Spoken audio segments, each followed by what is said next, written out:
আজ আমার অনেক দিন পুরনো ইচ্ছা পূরণ হতে চলেছে। ব্যাপারটা মোটেই সোজা ছিল না। কেজরিওয়ালের লকডাউন থেকে বেরিয়ে বেশি বাড়াবাড়ি হয়ে যাচ্ছে। 1551 কিলোমিটার যে পাড়ি দেওয়া, তার জন্য পেটটাকে ঠিক রাখা দরকার ছিল। ताओ जोगी और नीतीश को फांकी देगी। হ্যাঁ, এবং আনন্দের সাথে বলতে বাধ্য হচ্ছি, আমার একমাত্র স্ত্রী তার পেটটাকে ঠিক রেখেছে।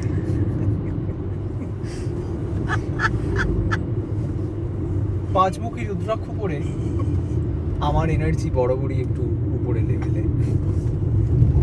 আর বাবু দেখ সূর্য উঠছে। সূর্য তো উঠবেই, ও দেখুক না দেখুক। চাঁদ থেকে কেমন লাল হয়ে সূর্য উঠে